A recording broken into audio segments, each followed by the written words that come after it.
Hey, this is Max from the Arkells, and you're listening to the Missing Curfew.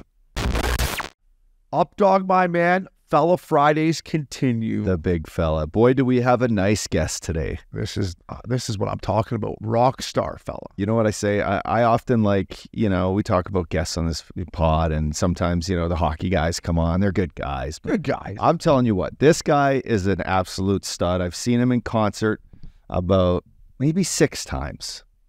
One of the best was in St. Louis, actually, where I left. We all went to a St. Louis Cardinal game because they were, they made like Pietrangelo throw out the first pitch. But I grabbed Carter Hutton and his wife and was like, "Do you guys like the band, the Arkells?" And they're like, "Yeah." So she's like, "I love them. They're my favorite band." I'm like, "Yeah, they're playing a show up the street. They go on in like 20 minutes. I think we should get the hell out of here." Yeah, you're like, "Fuck the ball game. Let's go." Yeah. Let's get. They're like, "It's the second inning." And Hutsy's like, "I just signed here." I'm like, "Don't worry, it'll be fine." And we snuck out of there. We went to see these cats, the Arkells, one of Canada's best touring bands. I mean, they win all the Junos all the time. Junos are MTV. Maybe we got to go. Should we go to the Junos? Should we invite ourselves to the Junos? When are the Junos? In the summer or what? Can we qualify? Are we an entertainment? I think we just walk the carpet. Boys. That's all I want to do. That would be great. Yeah. That would be great. So we have Max Kerman on today. Max has been a buddy of ours we got introduced to through Ryan O'Reilly. And we're excited about this interview. His band, the Arkells, just released, as of yesterday, their new album, self-titled Laundrypile. What a name. Love the name. Love the name. Love the name. And it just so happens that they've announced a tour, At Your Service tour across the U.S. of A.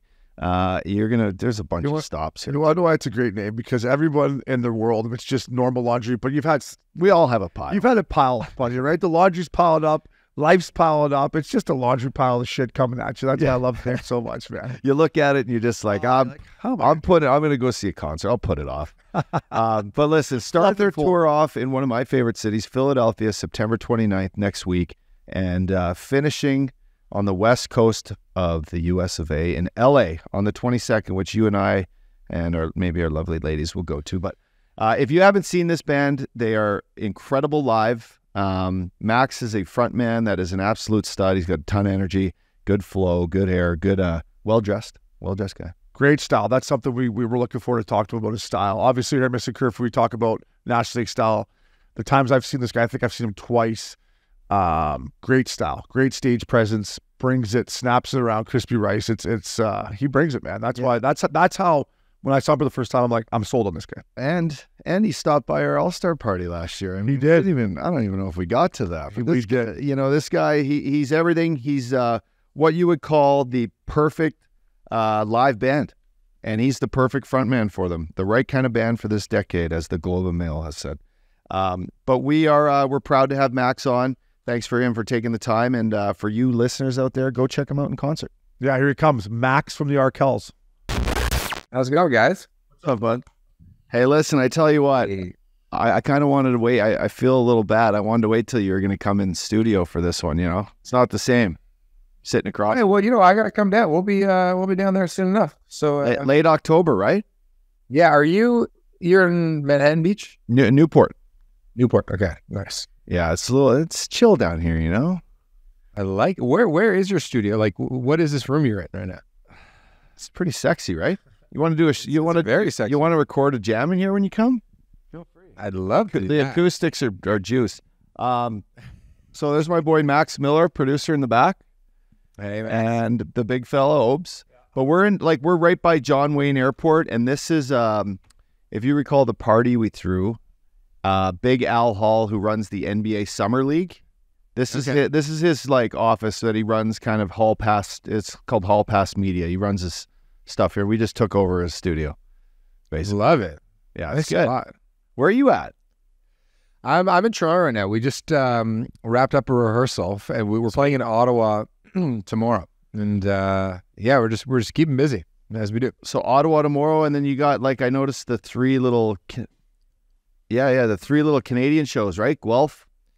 Yeah, we got Guelph, St. Catharines, Peterborough, but in the middle of that, we got an American leg. So we have, I think we're in Philly, Jersey, Brooklyn, Boston, Columbus, Chicago, Denver, Seattle, Portland, LA. I think that's a touring band if you've ever heard of one. Walk right my there. back. I'm a map guy. I can see it. My back hurts just hearing all those cities. My back hurts just hearing all. Why don't we start just right there? What's it like, the feeling of lining up a little fall tour? What the excitement around that? The excitement of your new album dropping? Like, what does that feel like amongst the guys in the band? What's that like? It's good. It's interesting. Each time I get that question, it kind of depends on where we are in our life and in our career. And one of the goals for this fall is just like, how do we make sure that every time we go out, it feels different for us, right? Because you don't want to do the thing where like, what tour was that? What album was that? Because when you do something long enough, it can all kind of blend together. So I think that's one of the goals. It's like, okay, how do we make this tour feel very specifically like this tour? So we were rehearsing and just trying to think of like new bits. What's the stage look like just all kind of the prep and production that goes into the planning is what we're in right now. And and the other thing is like for me, and this cannot be understated, and I've actually talked to a pal of mine who played university hockey, and he had a similar feeling. And the fact that I don't have to lug an amp into a venue anymore, and I can just walk onto the stage and the guitar and everything's just ready is such a huge accomplishment. It cannot be understated. And he said, for me, when I was playing junior hockey in Ontario, not having to bring your bag into the rink, when you just walk into your dressing room and that's your dressing room and your stuff's just there and your stuff's hanging up, you're like, that was the best feeling ever. And I always feel that way still. I'm like, I'm just walking in. I don't even have anything with me. Yeah. and everything's ready to go. It's pretty cool. That happens after. Well, I'll tell you what, Max. I had to go back down to the minors after 10 years of being in the NHL. I had to go back down to the minors, and you go down there and you want to be part of the guy. You want to be part of the team, right? You don't want to be this big wheel that comes down. But the one thing I did have is I said to the trainer, I said, listen, I'm not carrying my own fucking bag into the room, all right? I can't go back. How much do you want? Let's take a deal right here. What's it going to take? But that bag will be carried by somebody else from that bus into that dressing room. Because like you said, when you make it to that level of the NHL to where you are now, it's like, just roll right in, baby. Yeah, and you're like, if you need tape or if you're like laces, yeah, it even gets to the point where you don't even do your own you don't even do your own skate laces. Like, I'm not carrying this fucking thing in there. But I think that's why a lot of bands sort of end up tapering off, because it's like, the ebbs and flow of a career is different. And usually there's a sweet spot of a few years if you're lucky. And then, the momentum kind of gets away from you and things sort of start drifting probably in the wrong direction. And going backwards is always hard. So it's like, can you persevere through the hard times and like, okay, can I lug in my own amp again? And some people just don't want to do it. And I get it. Like, I understand, like, there's other things I could do with a tie. Yeah, you're like, can I get back to playing backyard parties where I have to show up with my own gear? Yeah, which I'm sure you can. Well, you know what? We did Nick Nurse, our friend who's, now with the Philadelphia 76ers, he had a final soiree party in his backyard, and we had a big jam. There's probably 15 musician friends of mine and Nick and all of his pals and the Raptors coaching staff. Then this is this past summer. But I was lugging my own gear in, and I was just like, what the fuck am I doing? I was like, I hate this. But for Nick, I'll do it. Yeah, you're like, no, he brought us a championship to the Raptors. Eh? For Nick Nurse, I'll carry my amp. But Max, I want to ask you, I mean, obviously we're big fans of what you guys do, but when it comes to a new album, like, how do you get in the right frame of mind, I guess? Do you sit down with your bandmates and say, all right, boys, like, I don't know, do you go on a retreat? Like, how do you start to get focused on, okay, we got a new album, let's get some ideas, let's get creative? That's a great question, because we've been doing things a certain way for the last couple records, and we had some kind of outside help that was pretty sort of heavy-handed in like the production and shaping of the songs. And at that point in time, I really loved having outside voices beyond just the five of us. But for this record, we kind of fell into it. We were just going to hang out. This is back in January, and we just wanted to spend time with each other, just kind of like work with no agenda, with no timeline. And one thing led to another. Like, we had 3 songs, and then 5 new songs, and then 8 new songs, and then we got to like 10 songs. Like, oh, well, it looks like we have a record right now. And it was it kind of felt like the first time we made a record. It was just the 5 of us kind of hacking through songs and trying to figure out what sounded best without a lot of like professional equipment or like, a big time producer or any of that stuff. It was just sort of the 5 of us. And I don't know if we would have been able to do it 4 years ago. Like, it felt like we needed extra help 4 years ago just to kind of keep the creative spark there. But at this point in time, like, I don't know, it just kind of made sense. And I think for us, it's like, as a creative, I never want to get too dogmatic on how I think the process should be. I just want to be open-minded to be like, okay, this worked before, and we're going to take the good parts that we liked, but it's not to say that other things won't work, right? Because I think being open-minded to new ideas and also trying things that you did 10 years ago could be helpful too. So that's how we kind of approach this last record. So Max, for your Arkells fans out there, Laundrypile, the name of your album, and this one of the singles that just dropped. That's a good name for an album, Laundrypile. I kind of like that. What can your fans expect out of this album? Like the sounds, the influences. You said that there were some people maybe in around you that influenced you with some of the sounds of this new album. But I guess what can your fans expect? For, you know, the two have dropped on Spotify. I listened to them this morning. Great songs. But what about the rest of the flow of this album? What can they expect? Yeah, I think the major goal was to not overdo it. You know, we have a tendency to have these songs that start with just a piano or a guitar, and then we build them up. We're like, let's add horns, let's add more synths, let's do this. Like, but every time we add that instinct, we're like, no. These songs need to be super intimate. They need to be really vulnerable and raw. And so anytime we started getting carried away with just like layering instruments on top of instruments, we said, okay, we have to stop it. And we did that kind of by listening to like just great singer-songwriter music. And like, if you listen to a band like the Lumineers, there's kind of nothing going on in those songs in a great way. And it was like, you listen to a song like Hey Ho, there's like a kick, like a guitar and a vocal. And I think, and that's kind of it. And so that was sort of the goal, I think, with the record. It's like we're just thinking about, you know, classic stuff like Tom Petty or Jackson Browne, and then there's a lot of great new singer-songwriters, you know, Lumineers, Mountjoy, you know, and there's a lot of great Canadian artists that we looked up, like Joel Plaskett, and you know, just great singer-songwriters that we have always been a part of our music, but on a production level, we've never quite tried to harness that kind of sound.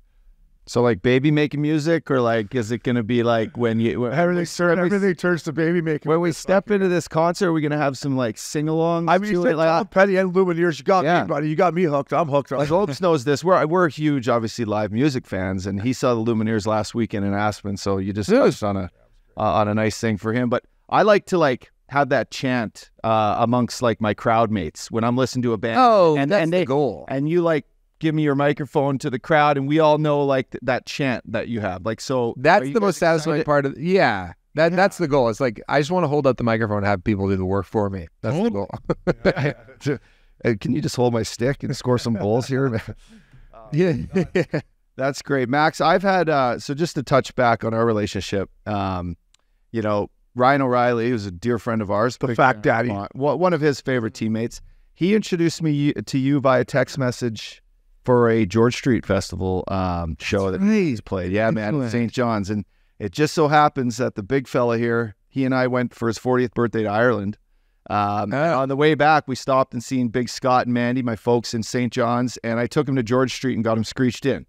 So we had tradition. And I said, buddy, this street here, this is where I saw the Arkells. They had this this beautiful stage, and you know, we talked about rocking. I met them out after, and that was just a great time. But talk a little bit about maybe you know, Newfoundland, that sort of experience for your squad. Like, you guys like going out there?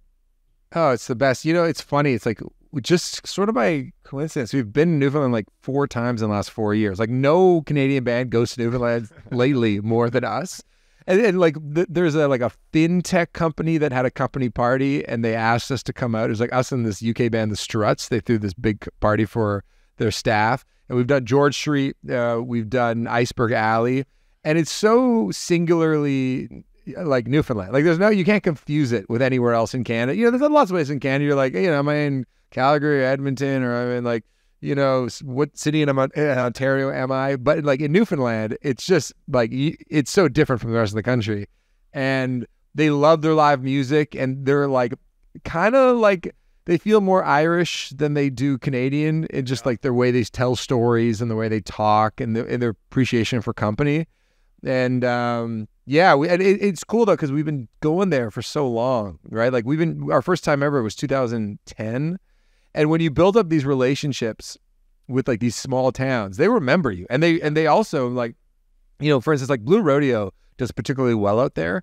And I kind of wondered why. I'm like, what's the fascination? Like, oh, for a long time, Blue Rodeo was the only bands that would come to the island. Like, a lot of rock and roll bands weren't making the trip because it's sort of a pain in the ass. but Blue Rodeo always did. And so like the Islanders just like remember that, and and they hold a special place in their heart. But you know what? Fuck, we went to Labrador City this year. Ever been there? No, I never been. No. Oh my! It took like 4 planes to get there. It's on the border of Quebec, so you're kind of in the middle of nowhere. But there's a lot of Newfoundlanders, obviously Newfoundland and Labrador. But that was a fascinating place too. No, Max, I'm with you. That was my first time in Newfoundland, and I say this respectfully, but it doesn't feel like Canada. You're almost like got their own little thing going on there. But I will be going to George Street Festival this year. I already got it in my calendar, so I don't know if you're planning. Oh, good. If you are, great. If not, maybe come get drunk with the boys. But Max, one thing when I've seen you boys, I think I've seen you twice. Once with the Fact Daddy, I caught you another time. But your stage present, fella, that you bring the heat, and you just went through the tour dates there. And I joked about my back being sore, but that's going to be a long haul for you. How do you wrap up every night? Like when I've seen you, it looks like you truly enjoy it. We truly enjoyed the National League, but there's got to be some nights you show up to the venue and you're like, my throat hurts. Maybe I had a couple too. Like how do you motivate yourself? I guess. Similar to an athlete in that like you have to be peaking at for us 9 o'clock. For you guys, it would have been 7 o'clock, right? Like you have to. So I like to like sneak in a nap in the afternoon, and and I got to make sure I'm eating at the right time. But it's funny. It's there is, and this is like the least rock and roll answer, and I learned this the hard way. If you're drinking and not getting enough sleep, that's the voice killer. The other guys can have a little bit more fun on the road, but I have to be so disciplined because what happens if it's worse than singing is talking at a bar till 2 or 3 in the morning, because so you're talking, you're drinking, and then you're going back to the tour bus and you get, shitty 5 hours of sleep, and then you're just kind of screwed for the next day, and then you're screwed for the next day. So when we're on tour, I keep it kind of in work mode.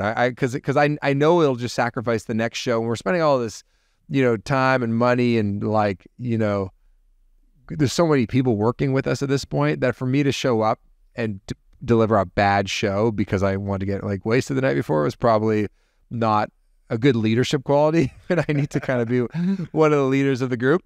And, but yeah, it's interesting. If you ever see like Chris Martin from Coldplay or Bruce Springsteen, those guys aren't fucking around. Like Chris Martin, have you ever seen Coldplay? I love it. Trust me, I love back-to-back nights at the Rogers Center, Skydome, and it was insane. Yeah, right. You talk about not being professional. He's trying to get ready for training camp with that Coldplay back-to-back. I'm like, how's that bicycle camp going, bud? I couldn't help myself. That was one of the first concerts I ever seen in Nashville when I was drafted in 2002. I seen them with Tom Petty. It was insane. So anyway, he is the man. All over social media. But he takes so deathly seriously. Like he's probably the guy, in your dressing room who's like working out super hard and eating just right and doing like that's the rock and roll version. And Springsteen's the same way. Like Springsteen, the guy's 65, 7 years old and he's still doing 3-4 hour shows, right? And it's because obviously there's some freaks out there like Keith Richards who somehow is still standing and despite like smoking and drinking every day. But yeah, I try my best to kind of keep it together because I want to put on a good show. I totally get it. I'm not comparing what we do to what you do because it's nowhere close. But we started this podcast, our first fellow trip to Vegas. I woke up in the morning. We had like 8 NHL guys coming on. My voice was like, I'm like, I got to get some cough drops. I'm in one here, up dog. He's like, come on, fella, tighten it up a little bit. But I know what you're saying. You got to be careful. Max, so Obi brought this up earlier. We were just checking out, some of your stuff online. He's like, wow, these guys have got great flow. He's got some great hair. Yeah. And some of the outfits, some of the outfits are solid. So how much time, like before a show, are you putting into like, thinking about the jacket you got on? Because you wear some good gear. And you talk about Chris Martin. He comes out in some, neon, funky stuff. And I love it, right? He's the front man. But like, how much time do you put into like, I'm just going to either backwards hat this today, or I'm going to get the hair flowing. I'm going to wear this sick leather jacket. Like how much time you put into that before? No, it's a good question. Cause like, I think early, again, like this is all about your own development and your own evolution. But like early in our career, it was just, everyone was wearing the same thing. It was like black skinny jeans and plaid shirt and you're good to go. Like that's kind of what we but then after a while, I'm like, I started looking at some of my heroes, whether that's, Chris Martin or Brandon Flowers from The Killers or David Byrne from Talking Heads or David Bowie. And you're like, oh, all these guys really cared about their presentation, right? And I think that's part of the thing because ultimately, like, we're a rock and roll band, but we're putting on a show. We're entertainers. And and I just find like whenever I go to any show, if I can tell that there's been care and thought put into the dress or the hair or whatever, that like I just tend to enjoy it more. So yeah, I'd say in the last like 6-7 years, I've really gotten into my, okay, what's my jacket for the tour?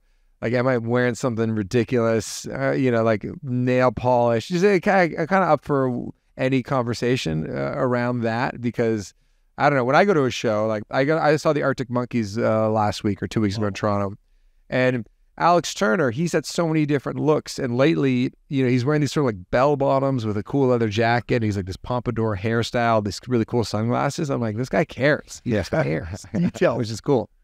Yeah, the old saying, Max, we say look good, feel good, play good, right? So it's the same as that's right for you. Look good, play good. Hey, I want to ask you, like, at the end of an NHL game for us, and maybe this is why I went out more than I didn't. I'm going to blame it a little bit. It took a long time to wind down, and that for me was being a defenseman that maybe played 15 minutes a night. That we got a big win. I'm fired up. Like for you being the front man, putting on an hour and a half show or whatever you do. How long does it take you after to where you're like, okay, I'm ready to go back to tour bus. I can shut her down. Like talk me through your process of coming down after such a high. Yeah, I imagine it's sort of similar to your schedule, where it's like you're kind of buzzing. Like the idea of you going right to bed 15 minutes after the show is like not going to happen. Yeah. So it's interesting. It's like usually we talk to the crew, we hang out with the band. If there's like fans outside the venue, we'll make some time for that. Maybe probably get a bite to eat, because if we're on it at 9, probably haven't had anything to eat since like 4. So like a little post game food. You know what I mean? Yeah. And and then I try to wind it down. If we're off stage at 11, I'm usually hopefully sleeping by 1 or 1:30. Unless something falls on your lap or something. Hey, where you're like, what time's that bus leave tomorrow, boys? What time's that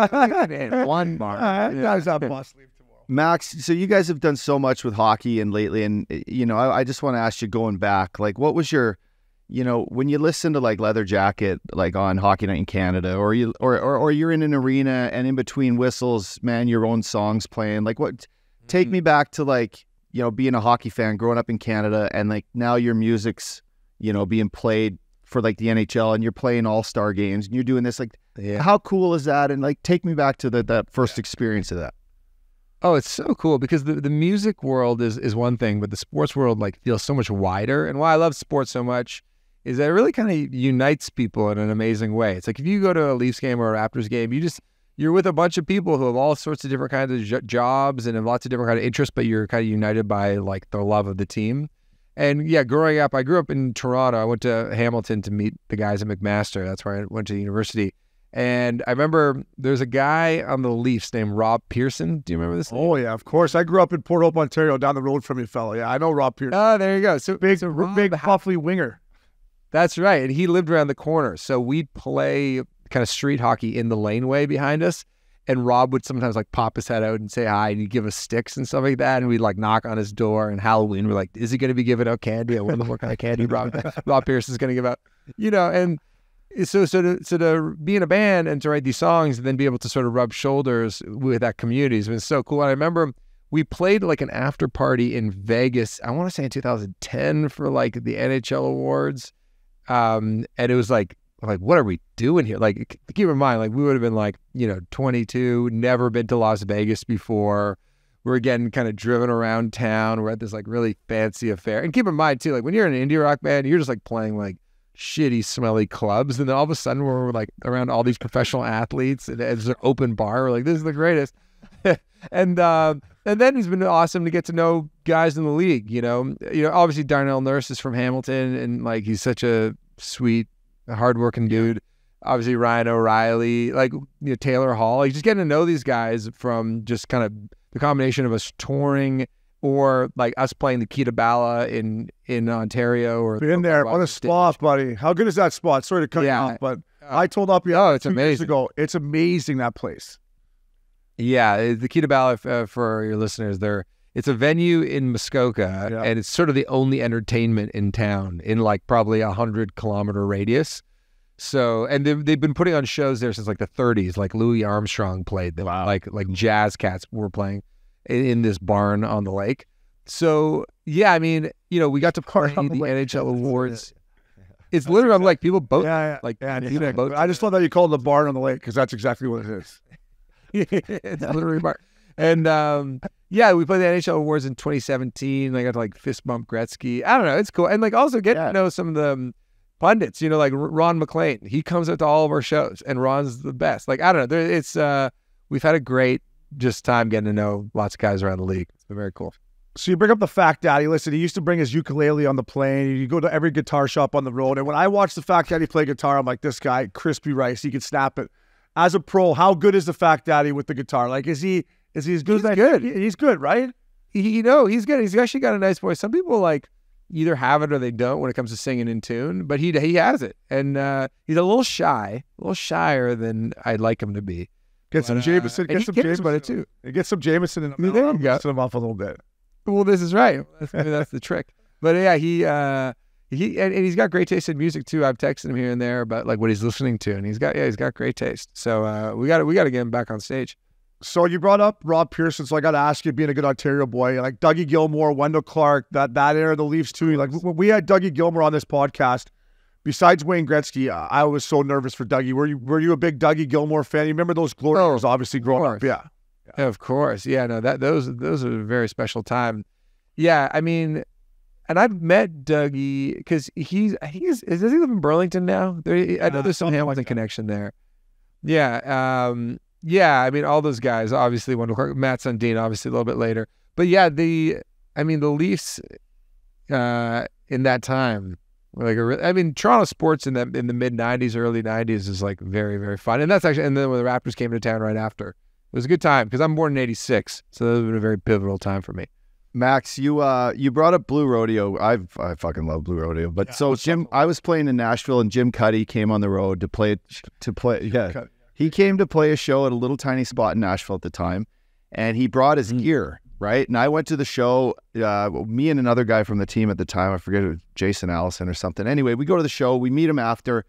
He's like, boys, I got my gear. Like, what's tomorrow like? We're like, well, we're practicing. Why don't you bring your gear down and we'll skate with you after, right? So I'm like, do you, Max Kerman, do you bring your gear on the road? Or you ever skated with like the guys after a pregame skate, like or something like that? Did you ever? I'd be too embarrassed to play hockey. My skating shit. But I do play basketball and baseball. I play basketball on the road a lot too. So I usually bring. I bring my shoes. I always buy a new ball at the beginning of a tour, and I find like a local court. That's what I do.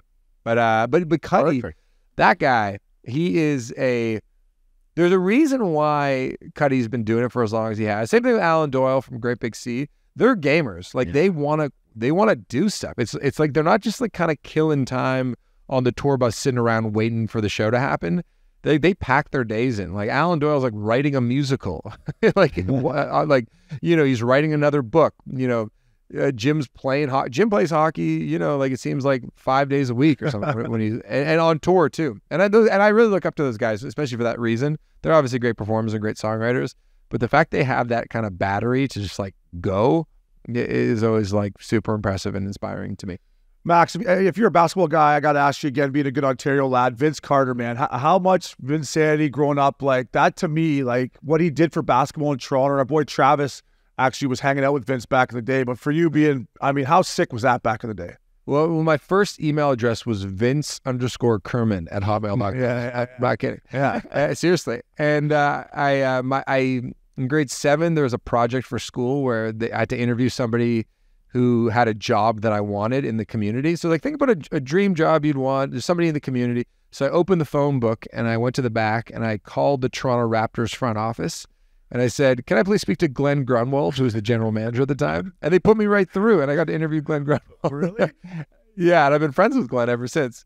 But yeah, using sports, using the job that I have now to meet people in the sports world is like my is the thing I like to do the most. Actually, the other night I was texting with Jordy, who's the new coach of the Team Canada basketball team, and we were talking about music, and he's got great taste in music. His favorite bands, he was saying, is like Postal Service, U2, Depeche Mode, Phoenix. Like I was like, great taste.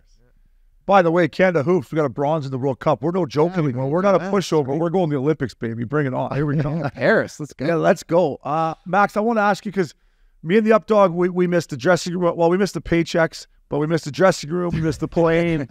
Talk to me about the tour bus. So we used to get a tour bus in Bonnaroo for 4 days.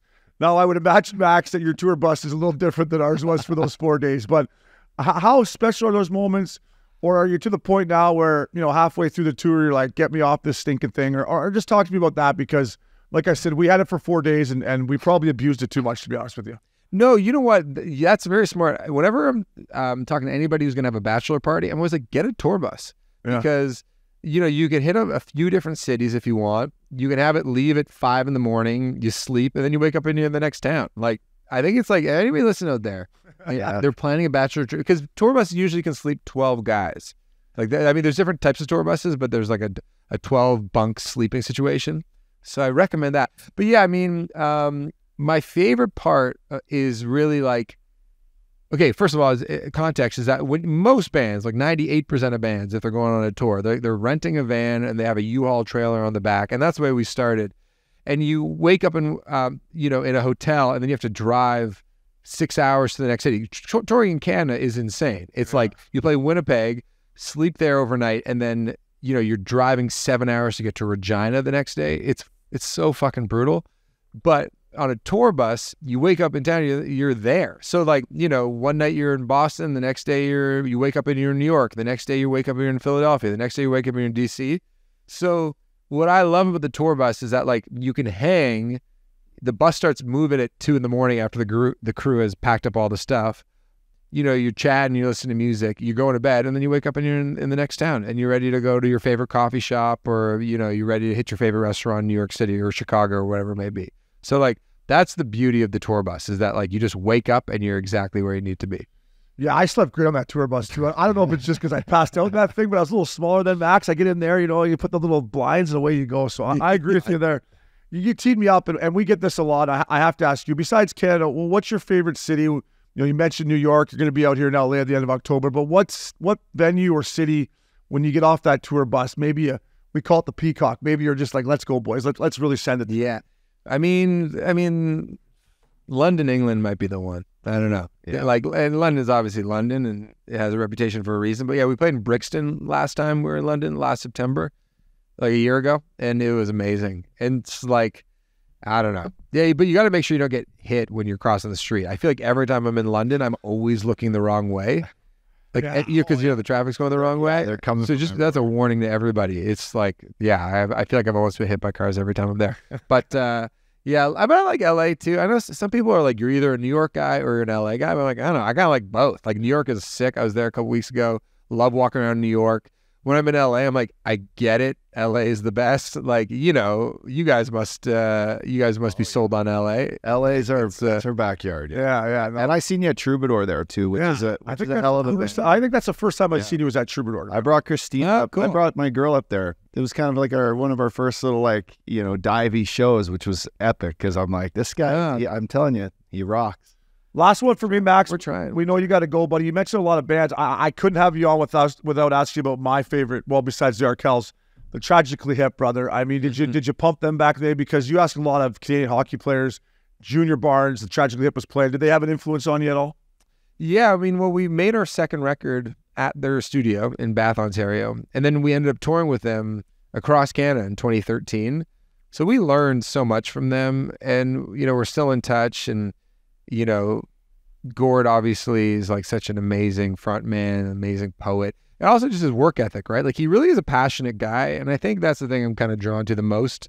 Whenever I meet anybody, it doesn't matter if they're 70 years old or 20 years old. It's like, are you passionate? Do you care? Do you want to make something interesting? Like, are you dedicated to your craft, whatever that is? And Gord is all those things, and then the band, we're always so kind and gracious to us. Yeah, so we learned like so many lessons from the Hip over the years. Awesome, Max. Man, listen, thank you to our listeners. At Your Service U.S. Tour starting in Philly, September 29th. Go check them out.